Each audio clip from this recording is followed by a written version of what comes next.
And joining me at the roundtable this week is Kellie Greene, one of the two Republicans running in Tuesday's primary for the congressional race, the new 21st Congressional District in Northern New York, hoping to win a nomination to challenge incumbent Congressman Bill Owens. Welcome. Thanks so much for having me. I appreciate it. Nice to have you here. For folks who aren't familiar with you, haven't heard about you, tell us a little bit about yourself.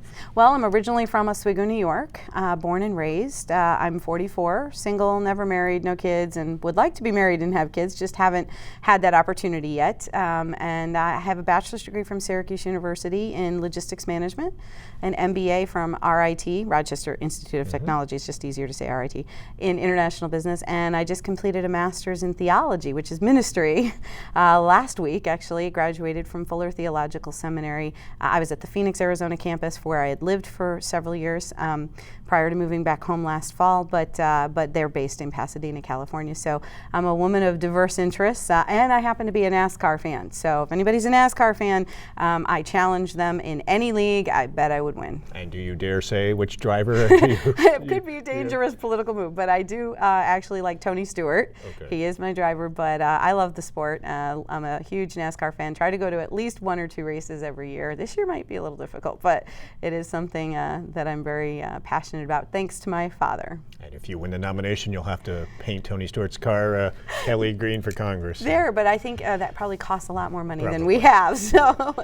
Well, let's talk a little bit about why you're running for Congress. You moved back to Oswego. No, I moved to Sackett's Harbor. You moved to Sackett's Harbor. So you moved to Sackett's Harbor about a year ago. Why did you decide to run for Congress? Yeah, I started my move. I made the decision about a year ago and started. It's a long move from Arizona, so I started over the summer gradually making arrangements and had to go on a waiting list because there's a shortage of housing over there, and found the apartment in Sackett's Harbor. Completed my move in the fall, September, October timeframe.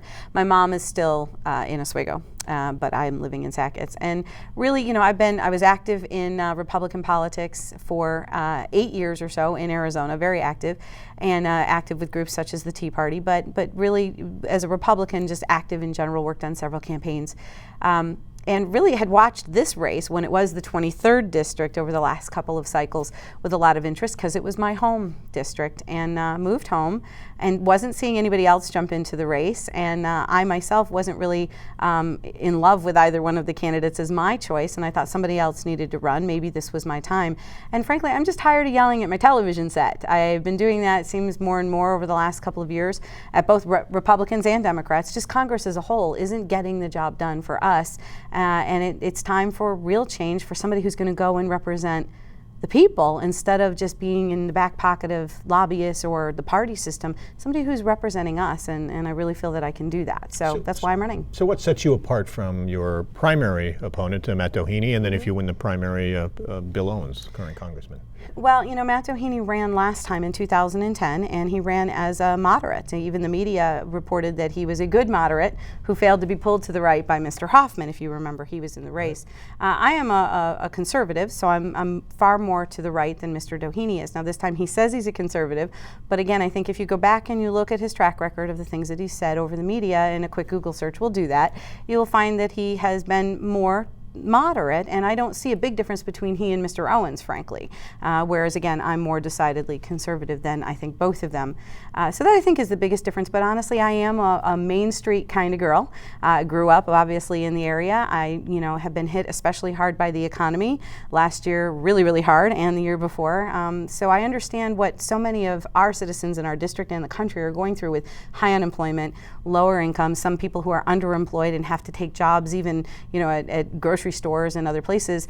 They might not be on the unemployment rolls, but they're certainly not getting the kind of jobs or the income that they would like to.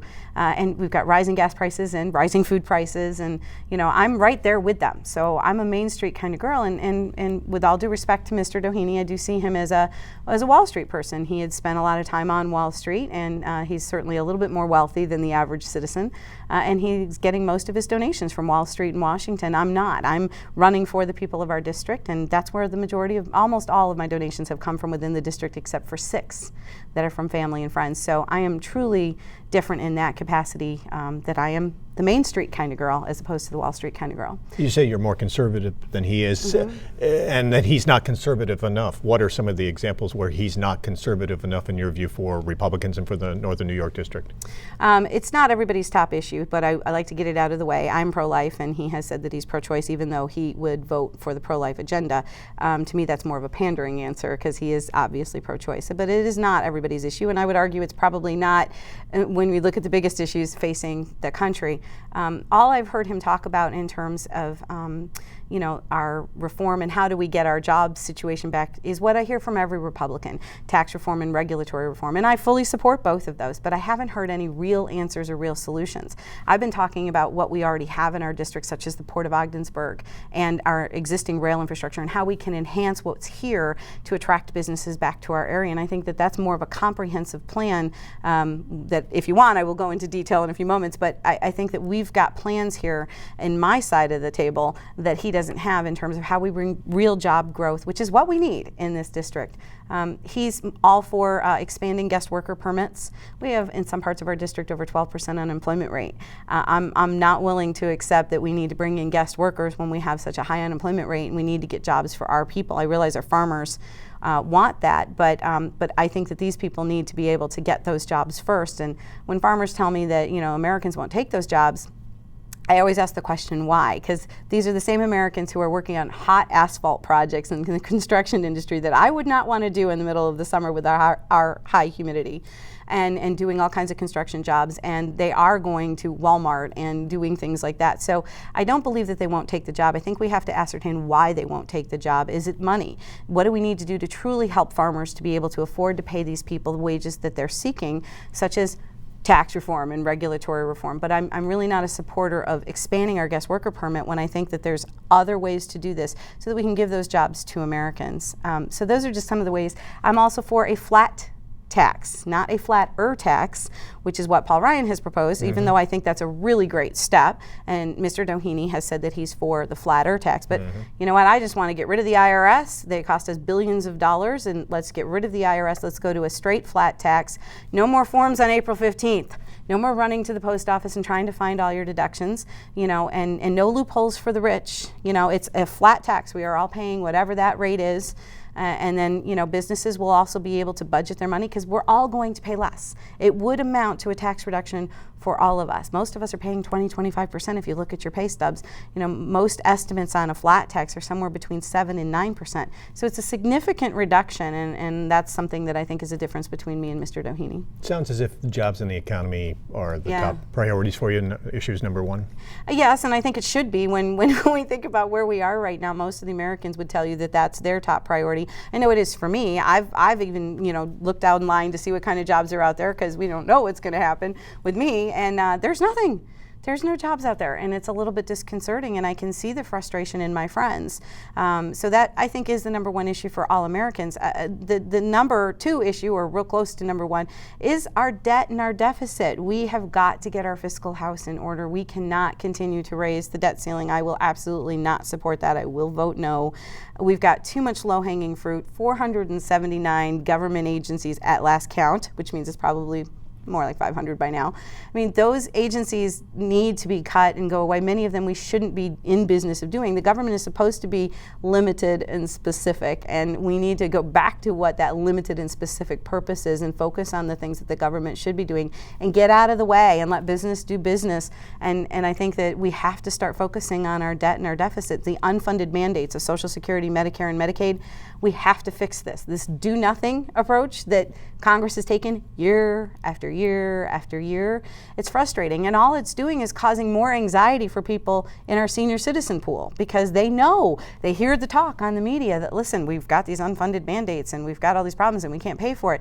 And then they don't see a solution. So, I'm all for protecting our seniors, but we need real reform that will get us to a fiscally responsible solution for the future. I like the Heritage Foundation plan better than probably any other that I've seen out there. I wouldn't necessarily say it's perfect. I don't know that there's a perfect plan. But what I would like to see is all these plans put on the table and have, a committee. They do committees for everything in Congress. Why aren't they sitting around in a bipartisan committee like we would in business? We sit around a boardroom with all these new product promotions and ideas, and we argue back and forth, and then we kind of pick things, and we take part of this and part of that, and we'll put those 12 or 15 really good plans on the table. Some of them happen to be very good Democrat plans. Some are very good Republican plans. We're not all going to agree. Let's put them together. Let's talk about them. I bet you we could come up with some really good solutions that everybody would agree on. They haven't done that. The no tax pledge, would you sign that? I already did sign it. The Grover signed it? Norquist plan, I did sign it. Actually, Americans for Tax Reform. I signed it when I was at my graduation ceremony at Fuller. My consultant brought it to me, so I took off my cap and gown and signed it right there at my graduation ceremony. So we turned it into a political event, but I did sign it. What about the big issues here in the North Country? Now, you mentioned just a few moments ago the port in Ogdensburg. Yeah. You know, we've got a lot of great assets in our district, and we've got a major issue in this particular part of the district here in Plattsburgh with telecommunications infrastructure. Anybody who drives through the mountains and tries to use their cell phone, not while driving, of course, but you can't in many places yet. Still limited in many spaces. Yeah, and even high-speed internet, and that's a deterrent to business as well as to us in a lifestyle situation. So that's one of the big issues, and you know, down in other parts of the district, there are other issues. I mean, they're expanding the rail line of the Tejas Railway, but many of the mines down in parts of our district are looking for more infrastructure as well. And we've got hydrofracking, which is an issue in parts of our district. You know, we've got unemployment in parts of our district, and then we've got those nice wind turbines up in St. Lawrence County and even parts of Jefferson County that they want to put in. And a lot of people are up in arms over that. So there's an awful lot on wind turbines. You know what? Here's why I don't support wind turbines, especially in our district. First of all, some of the locations they want to put them in I think are going to negatively affect our tourism, and that's a big concern to me. But aside from that, you know, let's just look at the hard numbers. First of all, the wind industry is looking for another about $26 billion in subsidies. Subsidies that went into place 20 years ago that were supposed to be temporary. Now they want more, to an industry that our own energy secretary has said is mature. So that's my first question. Why do they need $26 billion in subsidies? I'm not a fan of subsidies as a whole. We have too much wasteful spending in subsidies. If it's such a great idea, let private industry do it. But the hard numbers, we have 104 nuclear reactors in our country right now, and we haven't really invested in nuclear technology and new nuclear reactors in this country in like 25 or 30 years. But 104 nuclear reactors that currently generate about 20% of our energy output in this country. Now, if we put it into perspective, how many of those wind turbines do we need to generate the same amount of energy? Do you have an idea what it is? Take a guess. No guess? No clue. 186,000.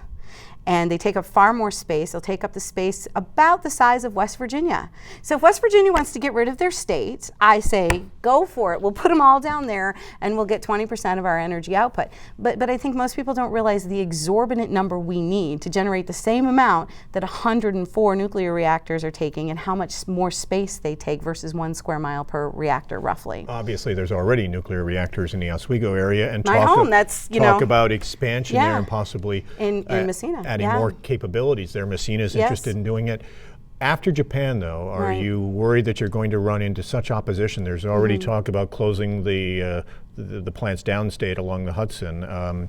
Do you really think that there's an appetite among most people to have nuclear power? Well, I think that's a really great question, and one we probably should put to the voters, because I'm a big advocate for, you know, we don't do that much in New York with asking the voters how they feel about things with those initiatives, and they do it where I lived in Arizona. Oh my gosh, we had, you know, pages on our ballot. Why don't we ask the voters more of these things? And, you know, and that's what I would say about Messina. You know, these are the people who live there. Do they want this? Because they're the ones who are going to be more affected by it than the rest of us.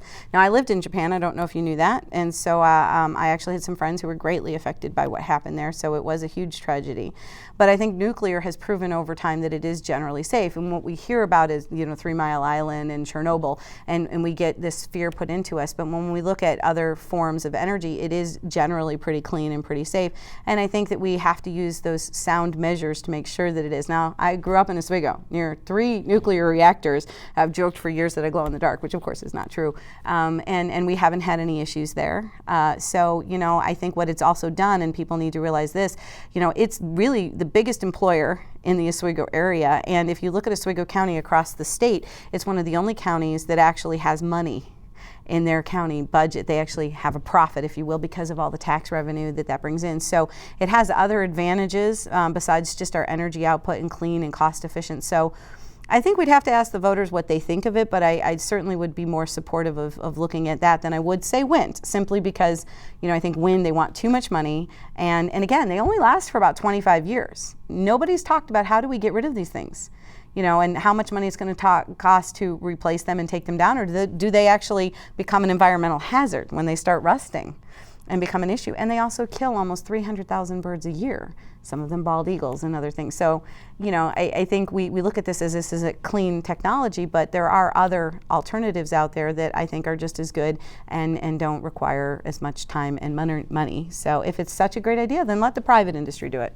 Let me ask you about a couple of big projects on the drawing board for a number of years. Rooftop highway. Oh, that nice thing, the rooftop highway. Well, that's pretty much gone away, at least at this point, but it was a really big hot button issue the last election, and there's a couple reasons. First of all, it was going to require eminent domain and take away a lot of property from some farmers and some other people we're a rural community in many parts of our district, and we like our rural lifestyle, and this was really going to impede upon that. It was also going to cost billions of dollars and take something like 15 or 20 years. It was going to take a long time for us to even realize the benefits of this and really impact our lives. So I think that there was a lot of reasons to not like it, especially when the alternative plan was to expand and widen an existing road that was already there in Route 11 for a lot less money, which seems to be the way that they have decided to go. And I would have been more supportive had I had a say in it for that, which is what they've done as well, not just from a money standpoint, but from our living standpoint.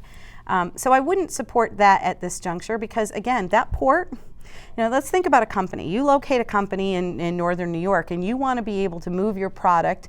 You want to bring product in, you want to bring product out. We think of roads, but think about the price of gasoline. We're all paying it. Imagine diesel fuel. We wonder why we're paying more when we buy things. It's because of the cost of distribution. Wouldn't we rather invest infrastructure-wise in rail, which we haven't done in this country in a long time, because it's more cost-effective and doesn't require as much energy in order, like the fuel costs for us to move, and it wouldn't impede our lives. So I would be more of a supporter of that from the North Country standpoint. And also rail is more advantageous in many ways for agriculture, which we have no shortage of in our district. And the port facility. I mean, companies, manufacturers are importing and exporting. What they need to do is get easy access to a port. From northern New York, you're right. If we don't utilize that port and change it into a container port, then what we're going to need to do is, if we attract businesses here, they would need a highway to get to a port down in New York City, which will cost them a lot of money to transport to. Why build the highway when we've got a port right here? So upgrade the port in Ogdensburg and improve rail to move materials. Would updating the port in Ogdensburg require massive expansion or updates to the St. Lawrence Seaway? No, and here's the best part about it. In fact, they're doing this in Canada right across the way from us. They've been building these feeder ports all along the way for the last several years.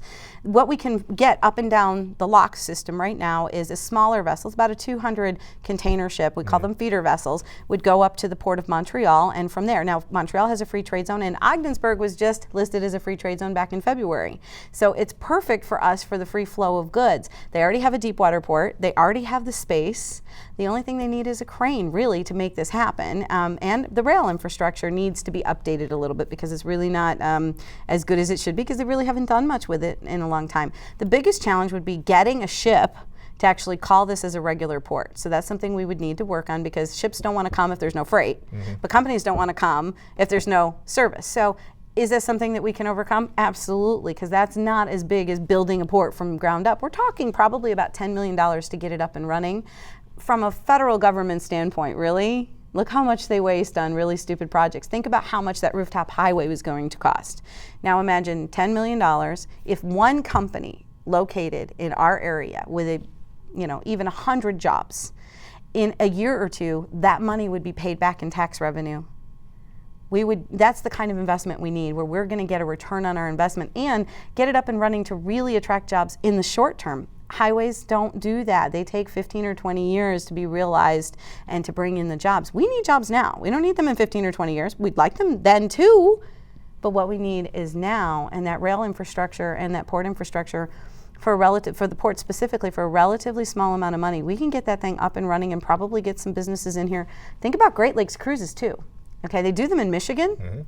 And people think, well, why would anybody want to come to northern New York? Hello, drive around northern New York. We've got beautiful mountains and hiking and canoeing. We've got Lake Placid and Saranac Lake. We've got now Glens Falls. We've got the racetrack in Saratoga if you like that. We got wine trails now. We've got museums. We've got the War of 1812. There's so many things in our district that people would want to do. We just have to let them know that it's here. And unfortunately, we haven't done a very good job with that. If we bring in a Great Lakes cruise, they can stay in Ogdensburg and go to some of the museums and do shopping, or they can take a bus tour and maybe go do some of those wineries or go hiking and canoeing.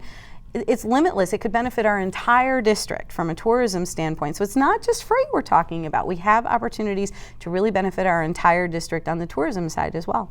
On this side of the district, you mentioned in the Plattsburgh area, you're hearing some grumblings about a bridge. Yes, I've been hearing that more recently, that people would like a bridge going over to Burlington because the ferry they think is a pain in the butt. So and that has been a hot button issue, much like the rooftop highway in this area for decades and decades. Do you think it's critical to link New York to Vermont and the rest of New England, and would that bridge be something that would be a priority? I think the bridge absolutely would be a priority, except for the fact that it costs money. So like anything else, we need to figure out where that money is coming from. But I think it would make a lot of sense to have a bridge. We have a ferry over on our side of the district that goes to Canada, and it's not the most reliable. I mean, it's great, but it takes a long period of time. You have to wait. To have just the ferry, I think a bridge is a great advantageous, especially for the movement of freight. Now, we have cargo trucks and things. If they have to go around, you're talking about a lengthier transit time. So I think the bridge is probably something we need to seriously consider. One of the things that I would really like to maybe sponsor as one of my first bills would be an infrastructure bill. Now I say that because we're so used to hearing transportation bill. There's two of them right now. There's one in the House and one in the Senate. Right. And they can't seem to agree on anything. And frankly, the one in the House, as far as I'm concerned, is a disaster. And the one in the Senate is a little bit better, but not by much. So, I don't like either one of them. But why? Because if you look at them, there's a lot of money for what? Roads. More of the rooftop highway type projects. That's fine, but what about our ports? What about our rail? What about our telecommunications infrastructure? What about that bridge to Burlington? Instead of having to pad them like they always do in something else, they find other ways. No, let's have an infrastructure bill, not just from the nation, but that also includes these projects that are vital to our district in there, and that they have a return on investment. So think about that. Would that bridge aid in commerce? I think the answer is probably yes. And if it aids in commerce, then I think there's a return on investment there, just like I would with the port. Those are some of the benchmarks we need to be looking at. When does the federal government see their money returned? Because some of these projects that they've done over the years, there's not a great return on investment. They're costly, but they don't actually necessarily realize a return from tax revenue, maybe ever. And we need to be focused on the kinds of things that will draw businesses and tax revenue back so that they get the money back to the taxpayer. And when you talk about drawing businesses, obviously on the northern border, there's great interest in drawing business and tourists and from Canada. Right. The northern border strategy, is that something that you see as good, the new strategy as is, or would you, are there things you would look at or do differently? Well, first of all, from a border security standpoint, so let's talk about that because it's a little bit separate. We've got a big problem on our southern border, but what's not usually talked about is our northern border security, and you hear a lot on the news about the southern border, but we're the #1 entry point for the drug of ecstasy in our district into the country.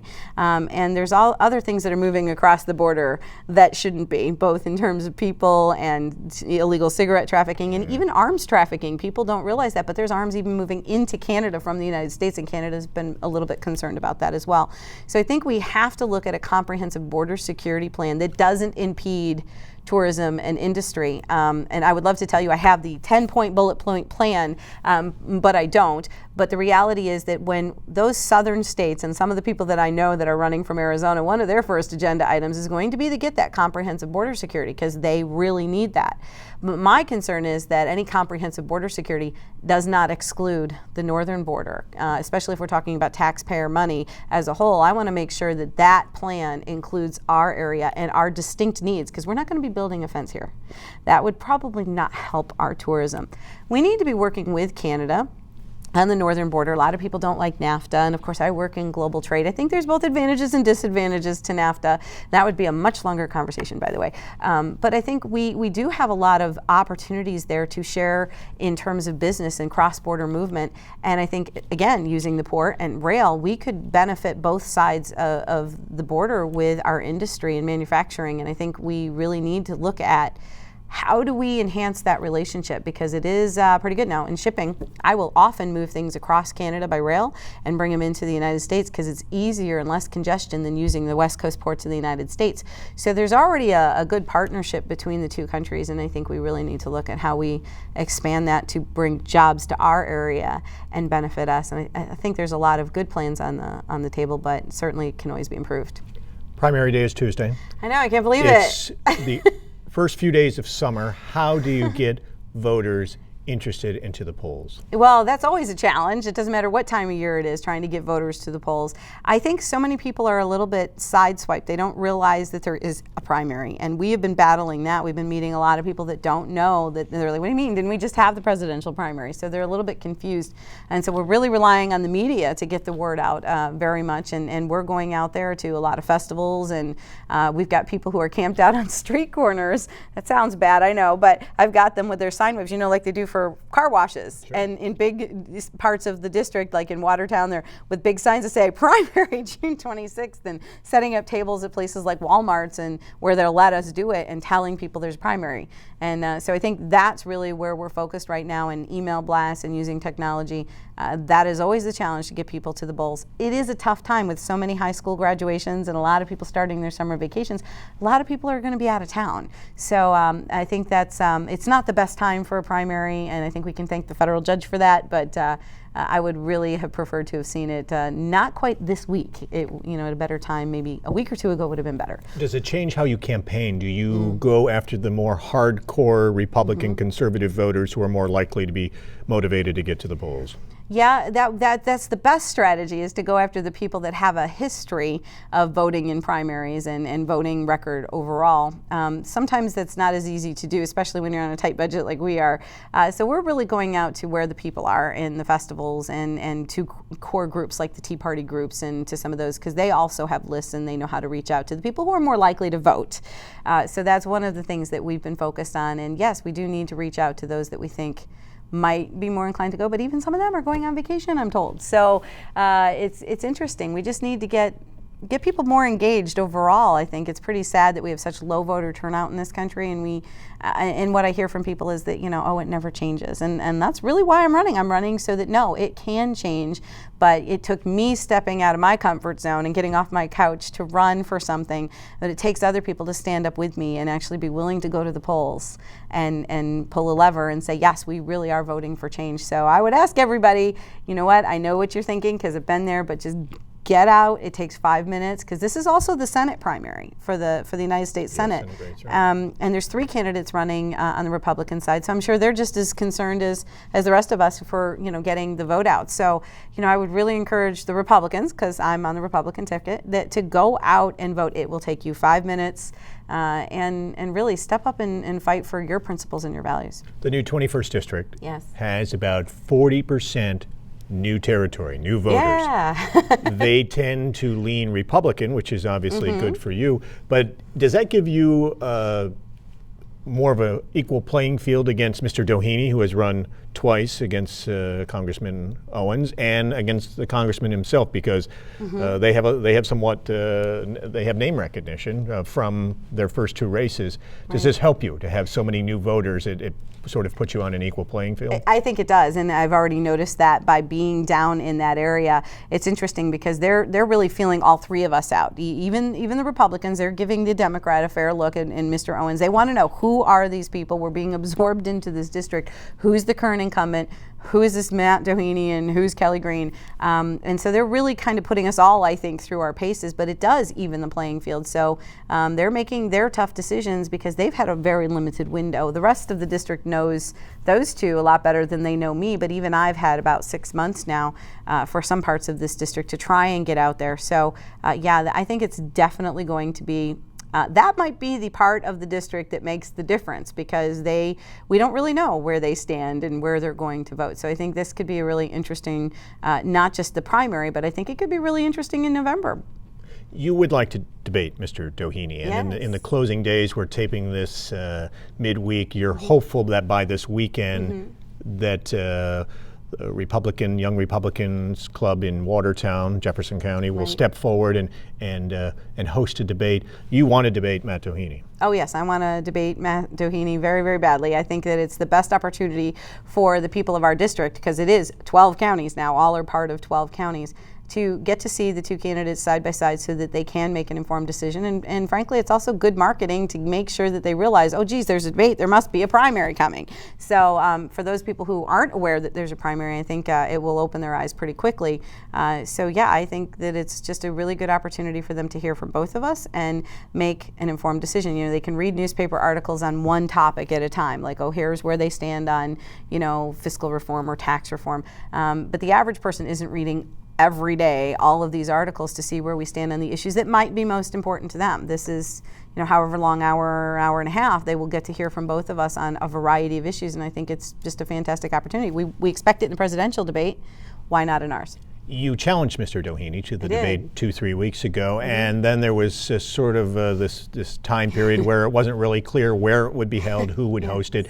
There was talk that it would be held in Wanakena, and that never really materialized. You were never big on Wanakena. You thought that was too far away from the core Watertown and Plattsburgh areas? And Glens Falls. But honestly, my biggest issue with that was the fact that we were never invited. We never received any information other than a phone call from a gentleman who claimed he was moderating it. But we never received the details on the date, the location. We heard everything through the grapevine from the media and from Mr. Doheny's press release. That's hardly an invitation to a debate. We actually thought it was going to be last night, was what we had read in the paper. But one of the reporters yesterday told me, no, it was supposed to be at noon. And I said, I guess I would have been late. So really, that is not how you hear about a debate. It's supposed to be a little bit more of a mutual invitation, and we all agree on the date and location, and that didn't happen. So my biggest concern was knowing where it was and when it was, so that I could actually show up.